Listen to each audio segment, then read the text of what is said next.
scientific evidence of actual innocence for both Joyce Watkins and Charlie Dunn. And the second stipulation, Your Honor, is that there was in fact a Brady violation when the Department of Human Services report was not turned over in advance of trial because it was exculpatory evidence regarding the alleged destruction of evidence. Okay. And that's Exhibit W, in case the court needs to reference that report at any time, Okay. to the original motion. Okay. All right. Anything from the state? Your Honor, one final matter. We would ask, and I did not speak with Ms. Barber about this, that the unredacted exhibits remain under seal due to the sensitive nature and names within them. 1A? I think that would apply to 1A and 2A, Your Honor. 1A and 2A? That's correct. Okay.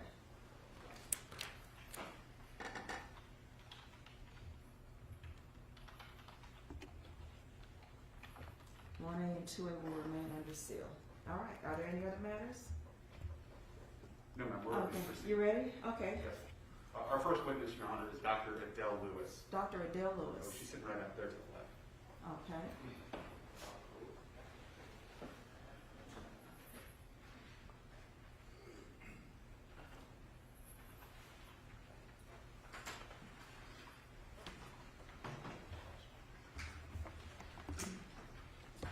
Doctor, if you would, raise your right hand.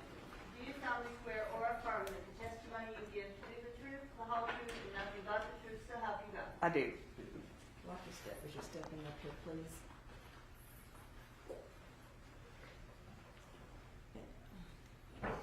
You can take your face mask off so that the court, that we can pick up your testimony. Mr. Gitchner, you can take your face mask off during questioning. Thank you, Your Honor. Uh-huh. Good morning, Dr. Lewis. Good morning. Please introduce yourself to the judge. My name is Adele Lewis, and I am the State Chief Medical Examiner for Tennessee. Okay. And how long have you been the State Chief Medical Examiner for Tennessee? Since 2019. And prior to that, did you serve as the Deputy State Chief Medical Examiner? I did. The deputy state job was created, and I filled that in 2016. Please explain what you do in your capacity as the state's Chief Medical Examiner. I serve in an administrative capacity. Our office is responsible for keeping records of all of the investigations performed under the Postmortem Act. And I am responsible for the education and training of county medical examiners and their investigators. Do you mind if I get some water? Yeah, go ahead. Is that, Yes, ma'am. she needs a cup? We'll get it. Oh, okay, I didn't see him over there. Help You'll one have to second. push it. There, yeah, there, so there's still everywhere, there you go. All that education, and I can't look at pictures. Well, that picture is tricky. We have to spill water, so it's not you. Go ahead, Mr. Gitchner. I'm going to ask you about your education, but it won't have anything to do with the water. Thank you. Where did you go to undergrad? I went to undergrad at Bowdoin College. It's Bowdoin in Maine, And what was your degree? biochemistry. And then where did you attend medical school? Then I went to medical school at the University of Alabama. Following medical school, did you complete a residency? Well, I first did not complete a residency. I went to Vanderbilt and did 3 years of a general surgery residency and 2 years of a trauma fellowship. And then I switched to pathology, where I did complete that residency in anatomic pathology. And then I did a year of forensic pathology training at the medical examiner's office here in Nashville. Can you explain to everybody, number one, what's pathology, and then what's the difference between anatomic pathology and forensic pathology? Sure. So pathology is the study of human disease. So when you go to the hospital and have your gallbladder taken out, the pathologist is the one who looks at that and makes sure you don't have cancer in it or anything like that. Forensic pathology is a pathologist who conducts death investigations and performs autopsies to determine cause and manner of death. And are you licensed to practice medicine in the state of Tennessee? I am. How long have you been licensed to practice in the state of Tennessee? Yeah, you're going to have to remind me. I believe you were first licensed in 2000. That sounds right. That sounds about right. And you've been continually licensed since then, is that accurate? Yes, I have. Are you board certified? Yes, I am. What does it mean to be board certified? It means that I took a qualifying examination, both written test and looking at microscope slides. I'm board certified in both anatomic pathology and forensic pathology. And Dr. Lewis, I'd like to hand up to you a document.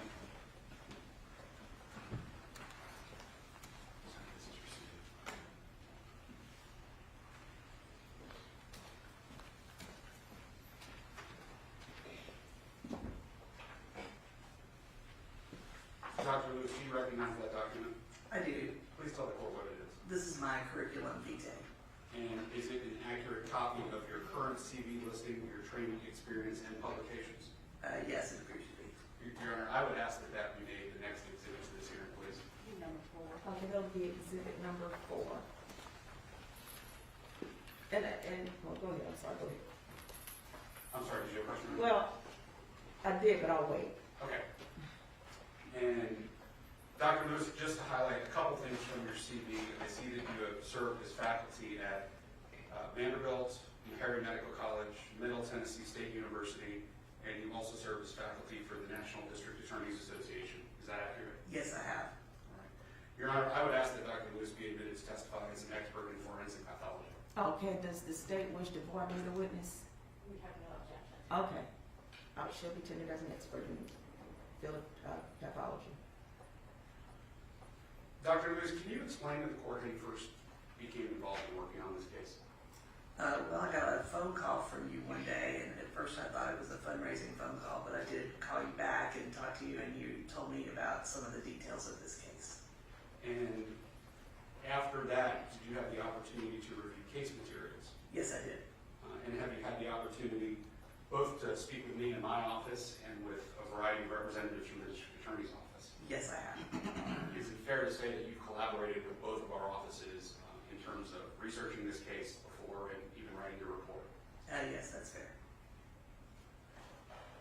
Dr. Lewis, I want to pass up to you a copy of the report that you prepared in this case.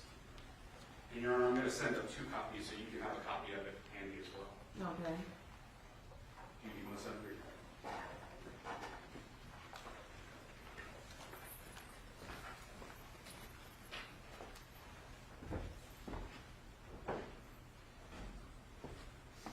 Dr. Lewis, does this appear to be an accurate copy of your report? It does. And who's the report addressed to? It's addressed to you and Ms. Eaton. So both the Tennessee Innocence Project and also the Metropolitan Nashville Davidson County District Attorney's Office. That's correct.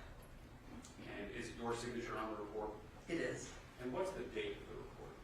November 8th, 2021. Your Honor, I would ask that this be made the next exhibit to the hearing, please. Number 5. Number 5. And I would ask that you be allowed to hold on to it. Okay, I need to label my copy. You can actually have a copy too. You have a copy? Okay, thank you so much. She has a copy, she said. Perfect. Okay. All right, Dr. Lewis, can you please read the first line of your report right after it says Mr. Gishner and Ms. Eaton? Yes, it says, at your request, I have reviewed the items above. And please read the rest of that paragraph. My opinions are based on my education, training, and experience, and are expressed to a reasonable degree of medical certainty. Okay. And Doctor, do you agree that your testimony on these matters here today will also be given to a reasonable degree of medical certainty? Yes. All right. Can you first tell the court, by looking at your report, what are the materials that you reviewed before you drafted this report? Sure. I reviewed medical records both from Nashville Memorial Hospital and from Vanderbilt University Hospital. I reviewed the report of investigation by the county medical examiner and the autopsy report. And then I reviewed trial testimony of Rose Williams, Julia Henry, Dr. Warren Hill, Dr. Gretel Harlan, Dr. Chris Sperry, Julie Rossoff, and post-conviction testimony of Dr. Gretel Harlan. And then I had a USB drive with the documents and photographs of both the scene and the autopsy. And does your report document the timeline of the medical care that the child received both at Nashville Memorial and at Vanderbilt? Yes, it does. All right. And I'm not going to go through all that medical treatment, but I would like to focus your attention to the portion of the report just beyond the treatment where it begins to talk about the autopsy.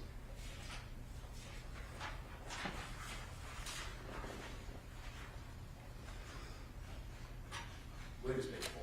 I'm ready. When was the autopsy performed in this case? The autopsy was performed on June 29th, 1987 at 12:23. And what was the cause of death? The cause of death was listed as subdural hematoma, bilateral. What is a bilateral subdural hematoma? It means there's bleeding in between the covering of the brain and the brain itself on both sides of the brain. And I believe you told us that you reviewed the trial testimony of Dr. Gretel Harlan, who was the medical examiner who performed the autopsy back in 1987. Yes, I did. And did Dr. Gretel Harlan give an opinion as to the timing that the child suffered head injury? She did. And can you explain the opinion that she gave to the court on timing? Well, it's somewhat difficult to explain. She started out saying the injury had been 48 to 24 hours prior to pronouncement of death, but then she changed to within 12 hours. And what did she base that change on? What did she say was the reason she said it was within 12 hours? She said that there was the lack of a, quote, histiocytic response, end quote, within the dura, or the covering of the brain. What does that mean? I don't know what that means. That's not a accepted terminology for that part of the body. What is a histiocyte? A histiocyte is a cell in the body that helps clear debris. Is a histiocyte the type of cell that you would ever see in an autopsy when you were trying to determine the time of death? No, I think she's probably referring to a fibroblastic response, which is also what Dr. Sperry thought she was probably referring to. Okay. Is it fair to say that the methodology that she employed to come up with the timing of death using the histiocytic response, is that wrong? Yes.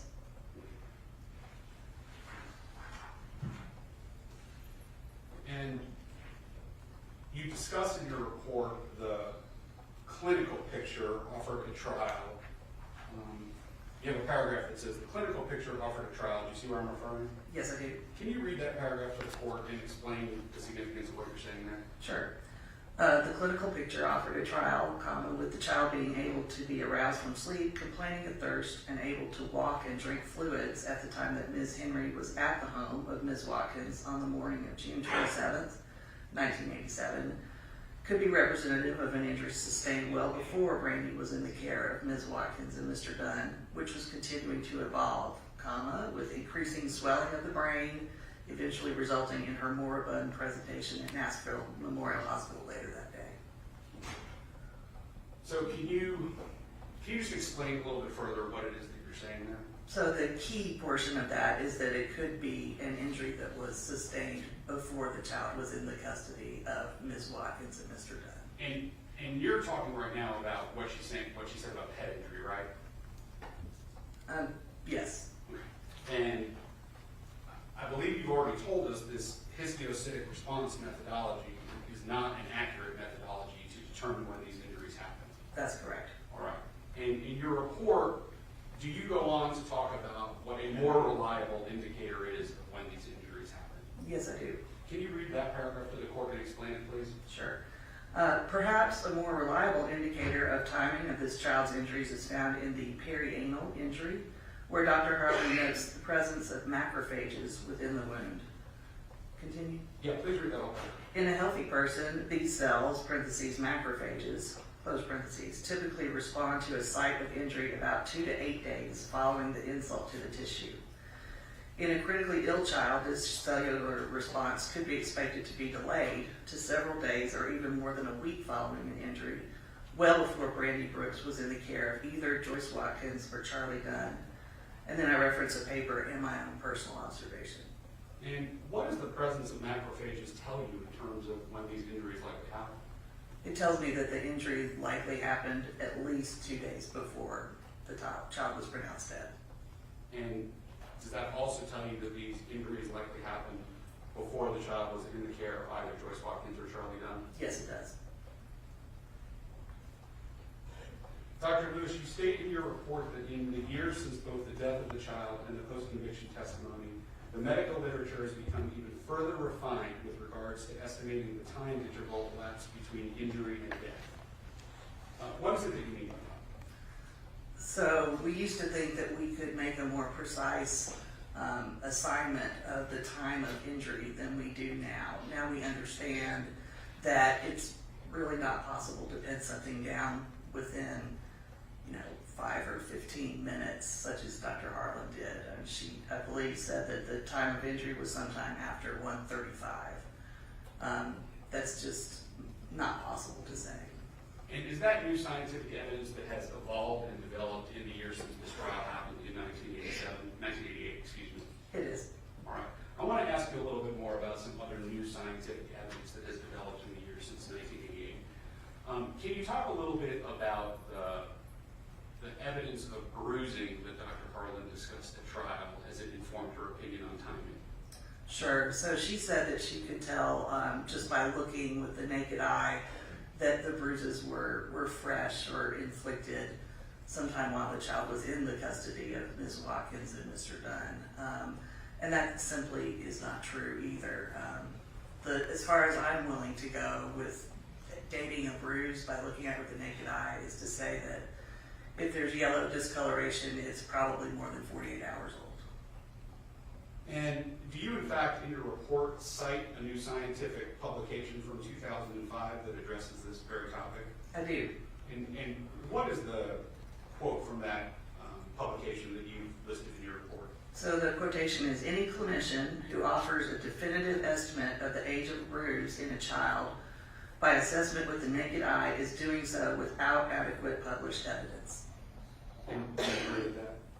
I'm sorry? You agree with that statement? Yes, I do. All right. Dr. Lewis, just so we're crystal clear on these points, the two main ways that Dr. Harlan used to date the injuries in this case were the lack of histiocytic response, which can we agree she was wrong about? Correct. And visual inspection of bruising, which can we also agree she was wrong about? Yes.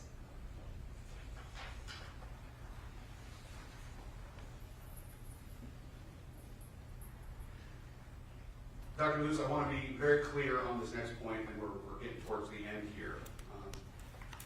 But Dr. Harlan testified at trial that the injuries happened after 1:35 a.m. on June 27, 1987. Is that correct? Yes.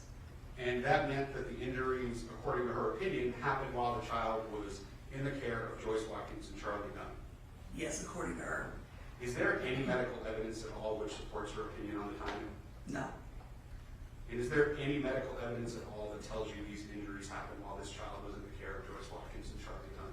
No.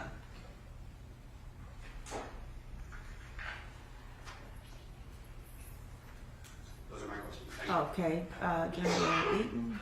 I have no questions, Your Honor. Okay, thank you so much, Doctor. You need to step, don't watch your step as you're stepping down, please.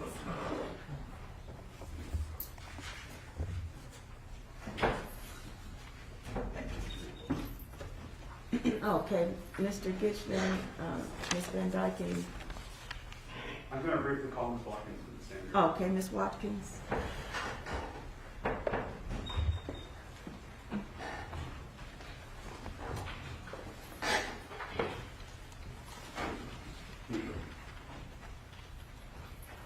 Ms. Watkins, if you would, do you solemnly swear or affirm that the testimony you give to be the truth, the whole truth, and nothing but the truth, so help you God? I do. Watch your step as you're stepping up there.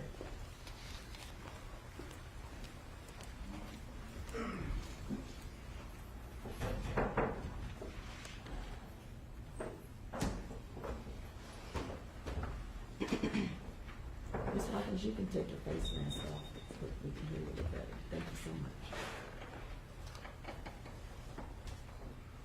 Ms. Watkins, please introduce yourself to the judge. My name is Joyce Watkins, Ms. Watkins, how old are you?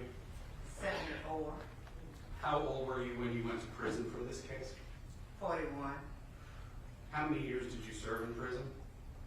over 27, When were you released? October the 15th, 2015. Are you currently on parole? Yes. Have you ever violated your parole? No. As a condition of your parole, are you required to take polygraph tests? Not anymore. For a period of time, were you required to take them? Yes. How many did you take? 8. How many did you pass? 8. I want to ask you a few specific questions about this case. What year was it when you were convicted? 1988. And the child in this case, Brandy, what was your relationship to her? She was my great niece. And are you the person who brought Brandy to the hospital on the morning of June 27th, 1987? Yes, I am. How long had Brandy been staying with you before you brought her to the hospital that morning? Less than 9 hours. Ms. Watkins, Did you harm Brandy in any way whatsoever? No, no, Are you innocent of these charges? no. Are you innocent of these charges? Oh, yes, I am. Yes, yes, yes, yes. Have you always maintained your innocence? Yes, I have. Let me ask you about Charlie Dunn. Was Charlie your boyfriend in 1987? Yes, Was he convicted of the same things as you? yes, Is Charlie innocent? yes. Did Charlie do anything whatsoever to harm Brandy? No, no. Before your trial in this case, were you offered a plea bargain to testify against Charlie? Yes, Did you take it? no. Why not? He was innocent. You understand why we're here today? Yes. What is it that you're asking this court to do? To vindicate Charlie and I. Ms. Watkins, you're out of prison. Charlie passed away some years ago. Why is it so important to you that we have this hearing today? To clear both our names. Those are my questions. Okay, Ms. Eaton. We have no questions. Okay, thank you. Put your face mask back on for me. Watch your step as you're stepping down, okay? Be careful.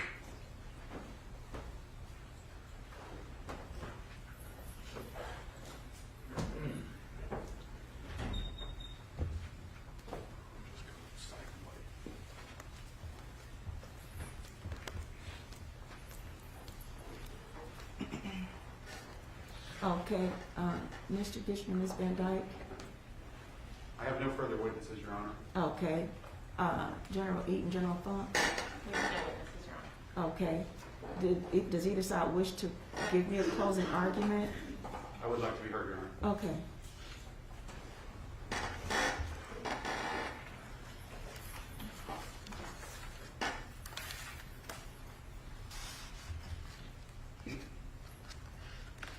In 1988, Joyce Watkins and Charlie Dunn were sent to prison for a grave murder that they did not commit. They each spent the next 27 years of their life locked up. In 2015, Joyce was released on parole at the age of 68. Charlie died in prison. So how does something like this happen? How do two innocent people spend 27 years in prison for crimes they didn't do? The simple answer to that question, Your Honor, is that no one was ever told the truth. No judge or jury has ever been told the truth about the science or the evidence in this case. The medical opinion presented to the jury in 1998 was that Joyce and Charlie must have committed these crimes because the child suffered these injuries while in their care. That medical opinion was wrong. New scientific evidence proves it was wrong. Dr. Harlan, the assistant medical examiner who testified for the prosecution in 1988, came up with her opinion on the timing of the injuries while sitting in the hallway waiting to testify. She employed a methodology which is not accepted by the forensic pathology community. She admitted years after that her methodology was incorrect. Her opinion was the foundation of the prosecution's case. Without her incorrect opinion, Charlie and Joyce were never convicted.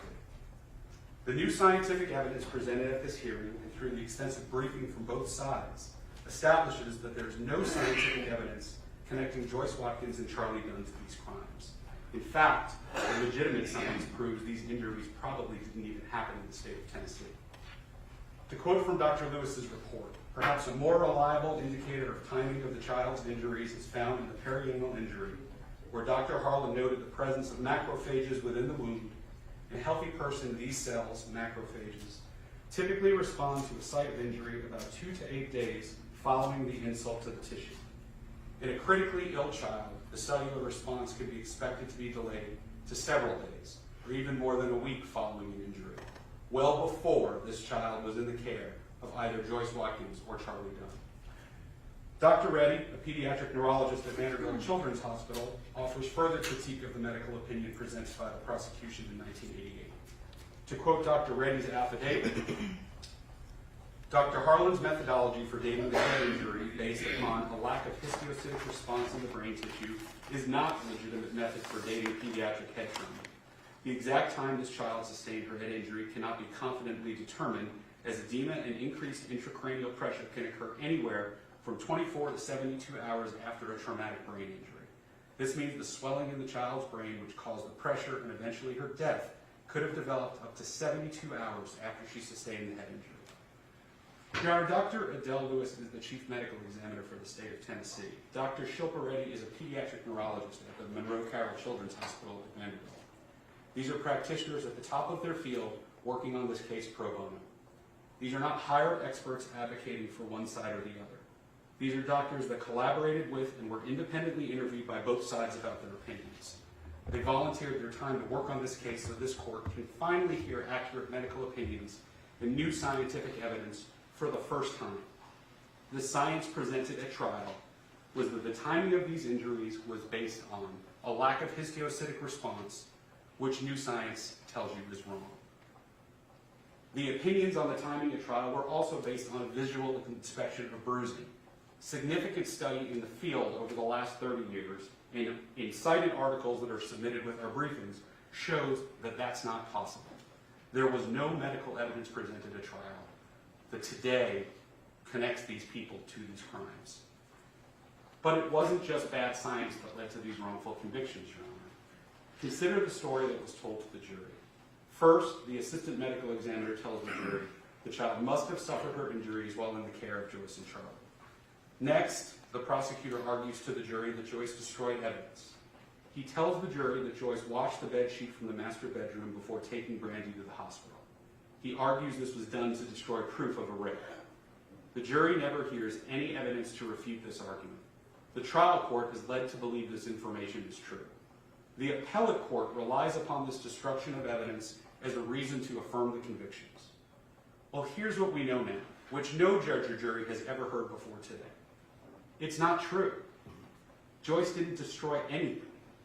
There's a report from the police file, which was in the custody of the prosecution in 1988, which proves it's not true. It's Exhibit W to our motion to reopen the post-conviction. When the police arrived at the house to gather the evidence, the master bedroom sheet was available for collection with all the other dirty laundry, some of which was taken into evidence. It's documented in a Department of Human Services report, which was written the very same day that the evidence was collected. The police could have taken the master bedroom sheet into evidence. They didn't. They could have tested it. They didn't. And then the prosecutor got up in front of the jury and tells them that Joyce washed the master bedroom sheet to destroy evidence. 100% not true. The report proves it's not true, but Joyce and Charlie didn't know about this report in 1988. The first time Joyce saw this report was 2021. Your Honor, this is a constitutional problem. It's a Brady violation as stipulated by the state for failure to produce exculpatory evidence, and it's a due process violation. This is how innocent people are convicted. So consider what this jury was told. Medical evidence proves they committed the crime. Wrong. Joyce destroyed evidence. Not true. And then finally, let's address how these people were portrayed to the jury. To quote the closing argument from the state, I knew before you ever sat there that I was going to put you through your own personal torture because you had no idea when you got that notice you were going to be a juror, and when you walked into this courtroom, you were going to be exposed to what humanity is in Nashville, Tennessee. Maybe all about in some pockets of town, or to some evil deviants who have no control. This is how innocent people are convicted. Bad science, misrepresented evidence, and maybe most importantly, take good people and convince a jury they're monsters. Let me tell you about these two people who the prosecutor called evil deviants from certain pockets of town. Joyce Watkins was 41 years old in June of 1987. She lived alone in her two-bedroom home in Madison, Tennessee, which she owned. She had no criminal record. Joyce worked every day at the Pirelli Armstrong Tire Company from 11 p.m. to 11 a.m. She was a member of the St. Bellevue Missionary Baptist Church, where she sang in the choir. Probably the biggest thing happening in Joyce's life in 1987 was that she was in the process of adopting a baby girl. That's why the second bedroom in her house was already set up for a child. When Joyce was arrested and wrongfully convicted for these crimes, everything went away. She lost her home, she lost her job, she lost her chance to be a mom, and then she lost the next 3 decades of her life. She was released from prison in 2015 at the age of 68. She's on parole, she's on the sex offender registry, she can't vote, she can't leave the state without permission. She lost half her life for something she didn't do. In 1987, Charlie Dunn was already a father from a prior marriage. Charlie's children were in their teens and early 20s. His grandkids were babies. Charlie worked with Joyce at the Pirelli Tire Company, where he worked full-time for 20 years. Charlie was 43 years old and, like Joyce, had no criminal record. He was an usher at the New Shiloh Baptist Church. He liked to play cards. Then he went to prison for something he didn't do. His grandchildren grew up with people believing their grandfather was a murderer. His oldest son passed away while he was in TDOC custody. Charlie's family never got to see him walk out of prison. He died of cancer in 2015 in a prison cell after serving 27 years for crimes he didn't commit. But they're here today. All of them are here today. 33 years have passed, and it's time we say enough. We can't give these people justice, but we can acknowledge what happened to them, and we can finally clear their names. Joyce Watkins is innocent. Charlie Dunn is innocent. On behalf of Joyce, on behalf of Charlie's family, in collaboration with the Davidson County District Attorney's Office, we ask this court grant this motion. We ask this court declare these people innocent and vacate these convictions. Thank you. General Fox.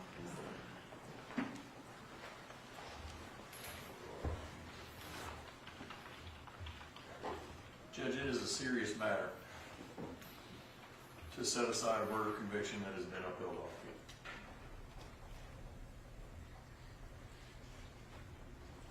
The District Attorney's Office for Nashville-Davidson County never takes any of these applications in anything other than a very serious review of the cases. In this case, the work of the Tennessee Innocence Project, the work of our conviction review unit, and the work of our current state medical examiner, Dr. Gretel, has been incredibly thorough. The conviction review report, in this case, over 40 pages. And essentially what we have in this case is a case that is primarily, actually pretty much exclusively, a circumstantial evidence case that was based on medical testimony that was wrong. We know that it's wrong because Dr. Lewis has done such a complete review of the case and can testify both in court and in the report that she's filed